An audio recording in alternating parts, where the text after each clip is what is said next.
Hi, friendo, Steve here. Welcome back to Wrestle Juice. Today we're going to take a look at AAA's Triplemania, the first one under the WWE production banner, under WWE ownership. And I know what you're thinking right now, Steve. You look different. What is going on? You're wearing a white shirt. That's right. Got a white shirt on today. I usually wear black t-shirts, but I was like, hey, you know what? Summer's coming down to its end, and I thought I'd spruce things up a little bit. Actually, the real story is I was digging around my parents' closet through my dad's clothes because my mom, ever since my dad passed, my mom was like, yeah, I'm going to get rid of these clothes at some point. So I just go over there. I sort of like dig through his stuff. I'm like, oh, I want this. This was like from a batch of my grandfather's stuff. And so I found this amazing Alaska shirt with a salmon on it. It's a salmon watch shirt. I don't know what any of this stuff is. It's got some weird stains on it. This is my grandpa's shirt from Alaska. This thing's amazing. I love this thing. Bet I can get a lot of money for this on the on eBay. Anyways, this is vintage shit. He probably got this shirt like 50 years ago. Anyways, we're going to dive into the AAA stuff. What a wonderfully random way to start things off here, because it was a fun show. We're going to look at your hot takes. We're going to look at your reactions. We're going to look at your cold takes. Of course, this was the first Triplemania that we've had that has been produced under the WWE production banner. Now that WWE, I guess, is close to closing the deal on purchasing AAA. It seems like they're just like full steam ahead. Hey, this is ours now. And it's pretty cool stuff on one hand. On the other hand, I do kind of miss some of the, shall I say, antiquated production techniques they would use in Triplemania's past. But I'll be honest with you guys, I have not watched a Triplemania in like a couple of years. Larson and I used to watch these things every single year for a couple of years running. It was our favorite shows of the year. And then it just sort of fell off in the quality, in the unpredictability. They seemed to get a little bit on the predictable side, a little bit on the mundane side. They stopped taking risks. And now WWE has them, and they put the show on YouTube. And so we did a watch along of it yesterday, and it was a lot of fun. It was definitely not a traditional Triplemania. It was definitely a WWE production, but a lot of the flavor with the characters was still there. And yes, we saw a heavy WWE presence in terms of the roster, but everybody there seemed to buy into what AAA is all about. And that was a lot of fun to see. So hopefully they're able to keep that energy, including stuff like Finn Balor busting out a little demon. We also had this one here from Tensai Lucky says, Natalya never needs to be seen again. Natty is the move for the rest of her career. So it seems like Natty has had a bit of a rebrand outside of WWE. She's doing this stuff in Bloodsport where she's just coming off like a badass.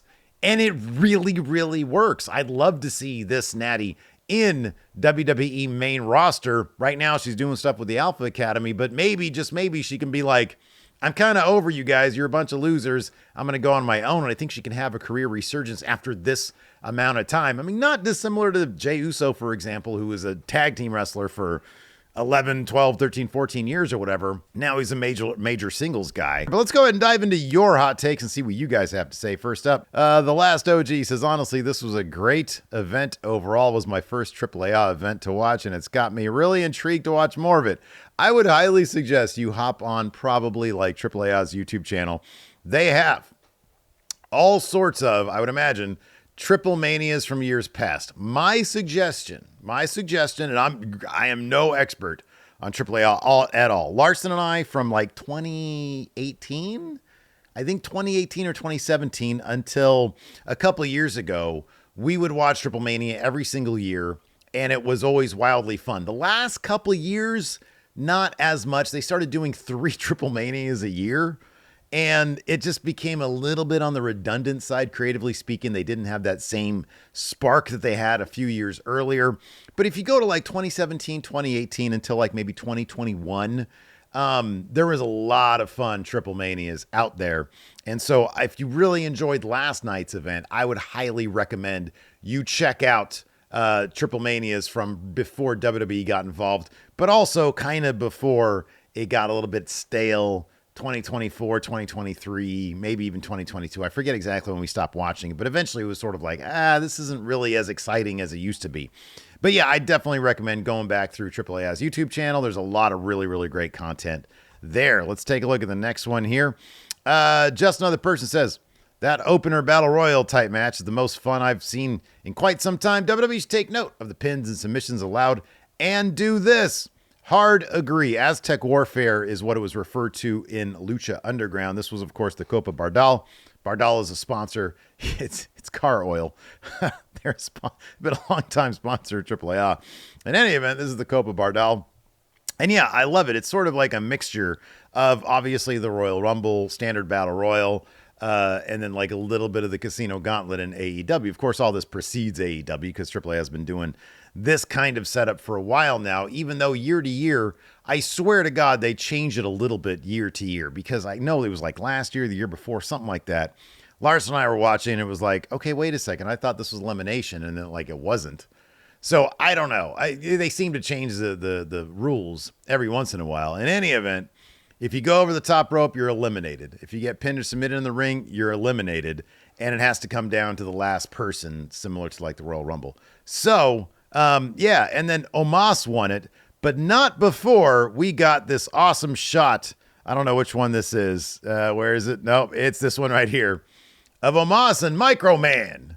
Public Enemies Podcast tweeted this out, bro. This shot of Omos looking for Microman was incredible. This is actually a chunk of video where Microman had sort of slapped Omos in his leg, and Omos turns around, looks on his like eye level, doesn't see anybody there, and then looks down, and the camera does this great job of panning all the way down for Microman. This is the kind of fun stuff that you come to expect in AAA if you watch the product.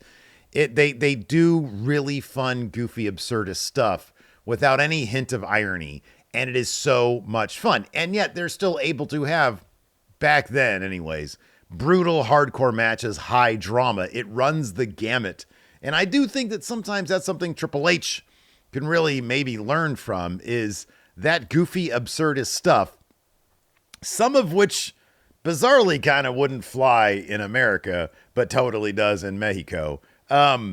They should probably try to introduce a little bit of that flavor. And ideally, here's my thing. Ideally, WWE purchasing other companies, and I know it's not going to work this way, but ideally it should allow WWE to take some of that flavor from the promotions that they're buying and add it to their product. Similarly, that WWE is taking a lot of what they do and adding it to those other promotions, their presentation, which I really enjoyed AAA's presentation over the past couple of years since I've been watching it, because it is a little bit on the antiquated side, you know? WWE is very slick, very corporate, very TKO, and I don't think we need more of that in the AAA product, but I understand from WWE's standpoint why they would do that, to gloss it up and make it more palatable for like a potential TV deal. In any event, it would be nice if WWE would incorporate some of the stuff that they are. Yeah, I mean, obviously, one of the biggest examples is just some of their characters, like Mr. Iguana, who, you know, the rumor is he's going to be on main roster at some point. I don't know if that's still going to happen or not, but Psycho Clan and Pagano would love to see them on main roster and get a little bit of that culture, a little bit of that flavor from, if you're going to buy something, you might as well utilize it on your featured programming. Whether or not they'll do that, I don't know, but we'll find out. In any event, yeah. Lucha Underground is called Aztec Warfare, and they basically did the same thing. I think Lucha Underground sort of had a genesis in AAA, if I'm not mistaken. I think it was like announced at one of the Triplemanias of years past. I'm not a historian on that shit, so I don't know. In any event, let's go ahead and dive into the next one. We've got, who is this? Luis Areza saying Omos winning the Copa Bardal is great for him in AAA, especially if he's shown more in the promotion. I don't think it's a terrible idea to in part use AAA as kind of an excursion type situation for some wrestlers who aren't getting reps in WWE. You don't want to overload the promotion with that, though. You want to make sure it's kind of few and far between, but I think Omos is a great example of this, where he's a big attraction type guy who would get over huge in Mexico and have really great moments like this. If anybody from WWE was going to win this thing, I'm fine that it's Omos because I really like Omos. But also, you don't want to make it so much that WWE just dominates everything. So that is kind of some tricky ground to trek on there. Next up, we've got, who is this? Robbie McGowan says, Triplemania was better than most main roster premium live events this year. It was definitely better than almost every Raw and SmackDown over the last few months. NXT and Triplemania keep killing it. Well, yeah, I've sort of noticed kind of percolating up through the IWC a bit, but go on, Kat. So I have kind of noticed over the past month or two a little bit more just sort of percolating up through the comments in our videos, the comments over at the Reddit Juice subreddit, comments on Twitter in general, where there seems to be a little bit more of an increasing dissatisfaction with WWE's main roster product, specifically Raw and SmackDown, where on one hand, they've got some good wrestling, and I still think Raw is pretty entertaining, but it's been really light on like big story beats and big things happening and big dramatic cliffhangers where it's like, oh my God, what's going to happen next? I really want to tune into the next episode. It seems to be a bit on the treading ground territory, and I wonder if prior to Survivor Series, which is still like 2.5 months away, I wonder if we're going to be getting a little bit more of the, okay, come down before we start to build things back up for War Games and Cena's last match. And then, of course, we'll be firmly into WrestleMania territory once we are on the road to the Royal Rumble. I mean, WrestleMania season seems to begin a little bit earlier and earlier every year. This past year, it sort of began after War Games finished. So maybe we're just in one of those lulls right now, but they got to start ramping up some stories because, yeah, it's getting a little bit on the mundane side, but it's great that they have shows like this where it's like, oh man, WWE's doing something that's actually kind of interesting. So hopefully they could bring some of that energy to their main roster product. Rook the Crook says, RIP, the best entrance music in wrestling. Never thought I would hear Michael Jackson getting the Def Rebel treatment, but 10 out of 10 dance moves from Laparcus. So one thing about AAA in years past is they had seemingly no problem using unlicensed music, meaning popular music that they simply use and don't license. I remember one time Paul Heyman was talking about using, for example, Metallica in his old ECW pay-per-views and being able to run those pay-per-views without paying for rights because apparently there was some sort of rule or law where you could use that live music in a venue, and if it happens to be caught on your broadcast as like, you know, in arena sound or in venue sound, it was okay to use it. You just couldn't pipe the music directly into like, you couldn't input it into the broadcast feed, but if people hear it on the broadcast in the arena, it's okay. I don't know how that's legal, but according to Paul Heyman, it is, who I probably wouldn't trust anything that guy says. But that being said, AAA was just cool, kind of just using, you know, Michael Jackson. I think I remember there were some acts where it was clearly like, okay, I know the estates of these acts are not going to be cool with this, but like they don't really seem to care. And Laparca would use Michael Jackson. I think he would use Michael Jackson's Thriller. And so we heard. So last night in AAA, they totally did a Def Rebel version of Michael Jackson's Thriller, which is actually kind of funny and kind of on brand for AAA. But yeah, the dance moves are off the charts for Laparca. I love that guy. Let's see. Next up, we've got, here we go. Max Mayer says, AJ Styles, the biggest heel tonight, denying us double dirty Dom. Dom Mysterio is so over in AAA. I know he's over here in the States too, but man, they love him over there. And yeah, I was kind of hoping he'd win that mega championship, but AJ Styles ruined that, proving that AJ Styles will stop at no lengths. No lengths, I tell you. He will buy a plane ticket to Australia. He'll get a plane ticket to Mexico City, only to further to get some revenge on an opponent. So yeah, good to see AJ Styles there at the finish, but he totally robbed us. All right, let's talk about this. Common Shot says, El Hijo de Dr. Wagner Jr. should be called Dr. Wagner III. Here's the thing about that, though. In lucha culture, you got two different scenarios. You got the juniors. So, for example, if I'm Steve, which I am, Steve here. Okay, let's say Steve here is a luchador. And I've got like an understudy, or not an understudy, sorry. Like I'm mentoring somebody, right?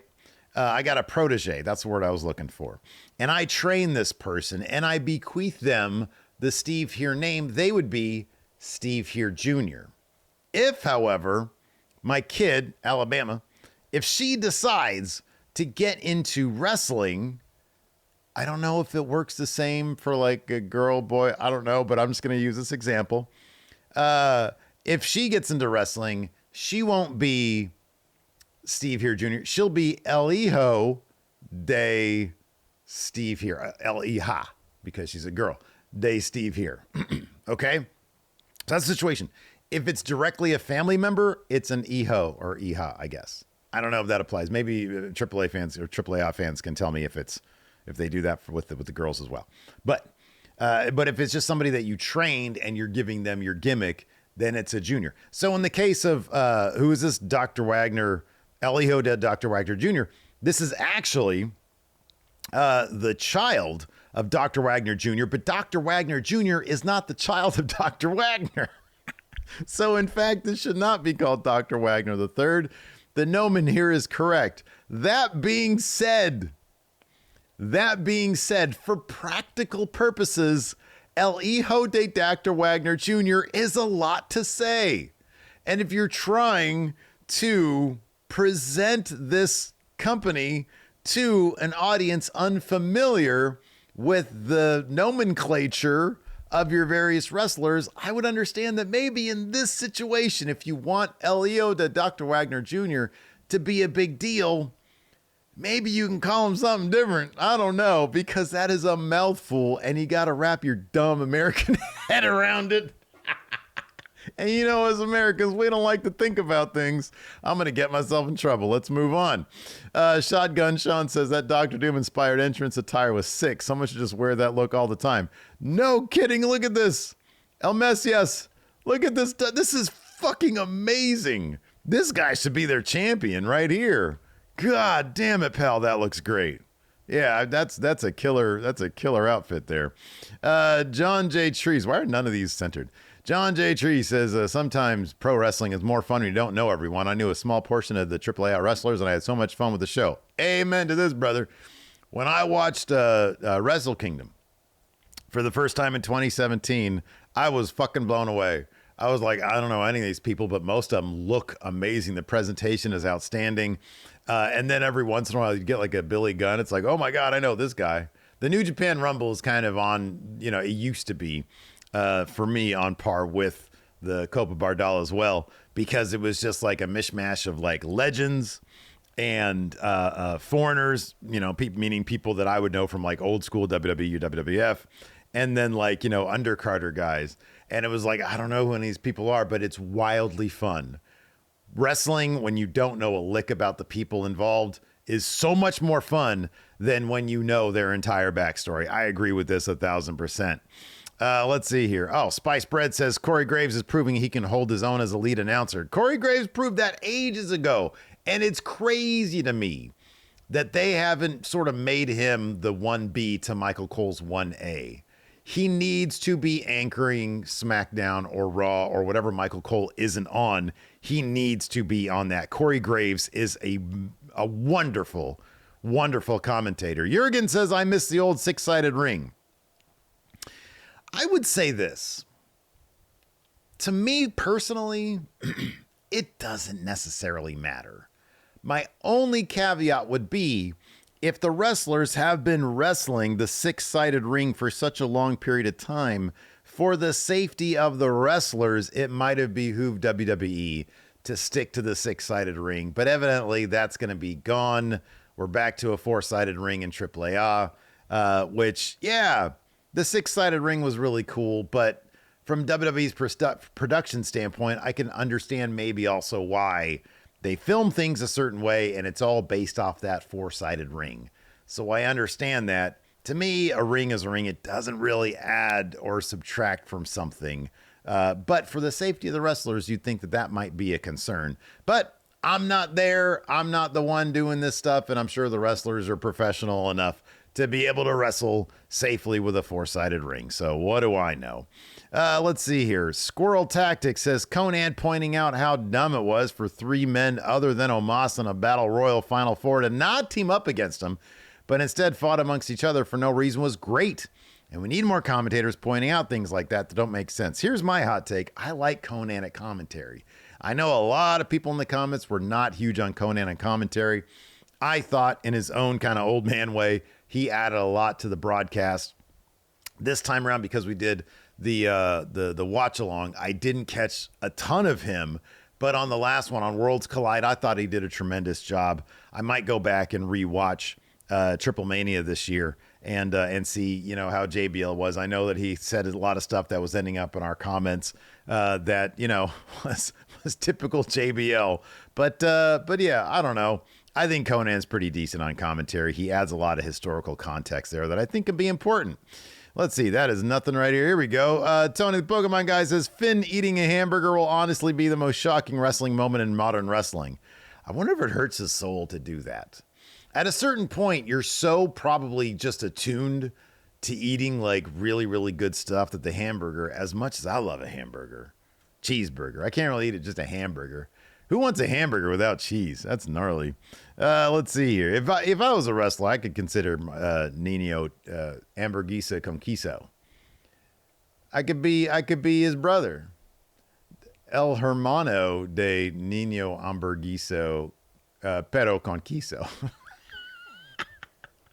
It wouldn't be. It'd be the brother of Nino Hamburguesa, but with cheese. That's my wrestling name right there. El Hermano del Niño Hamburgueso, pero con queso. Oh, my goodness gracious. I'm an idiot. Validation Boy says El Grande Amerikaiser was the most overperformer of the entire event. Man, oh, man. All the controversy surrounding the El Grande Americano gimmick. Yeah, I don't know if that's going to be a thing anymore because this guy is supremely over in Mexico. They seem to have no issue with it. Similar to the fact they got no issue with Alberto Del Rio's colorful past, which we'll talk about here in a second because that was a pretty big deal. This is probably like one of the most interesting situations going on in AAA right now. Sade Nicole says, I think the crowd is booing Vikingo because he's getting that Roman Reigns 2015 treatment. So, to a degree, yes.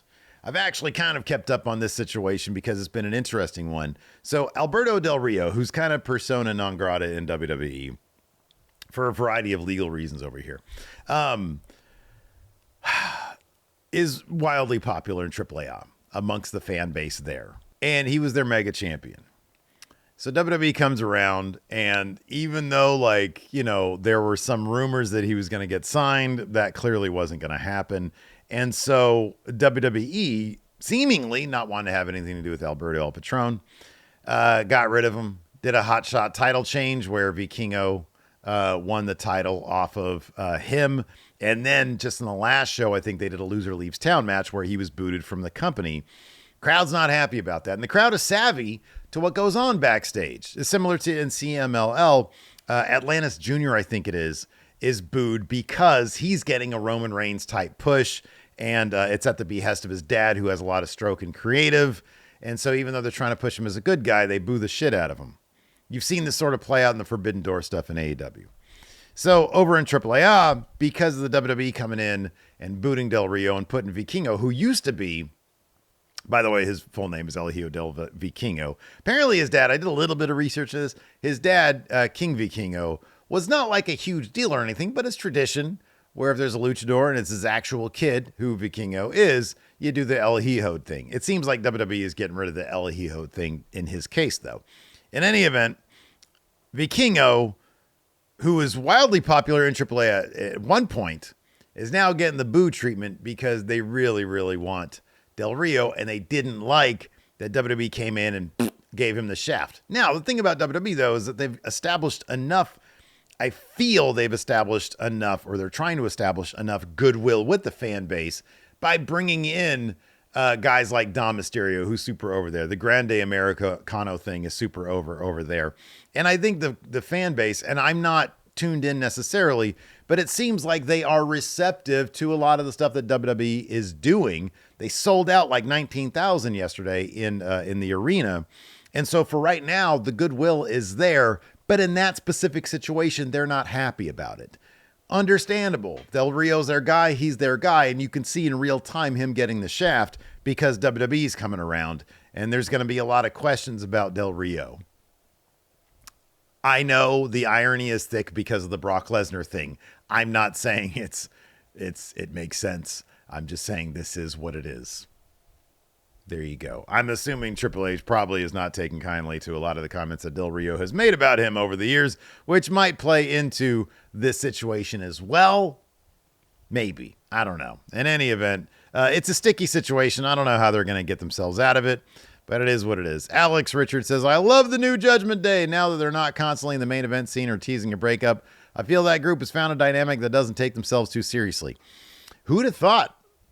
Judgment Day is kind of more bloodline than the bloodline. And yes, we cannot leave without talking about, I'm going to talk about this right here. Demonito, Finn Balor's demon puppet to counter the strength of La Yesca, Mr. Iguana's puppet.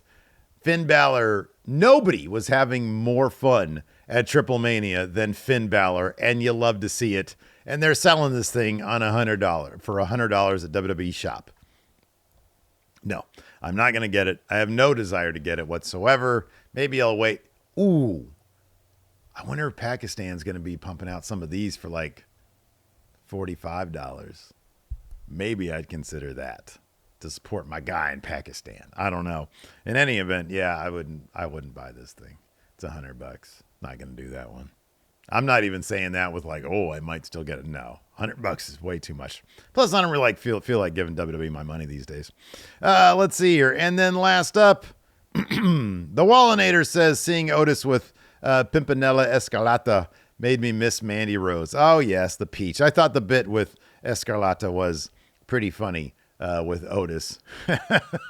Who was trying to resist getting a kiss there from Escarlata. Anyways, that's going to do it for this edition of your hot takes, cold takes, and reactions for AAA Triplemania. We'll see you guys around. Thanks so much for tuning in. Hit that thumbs up. Hit the subscribe button. See you guys around.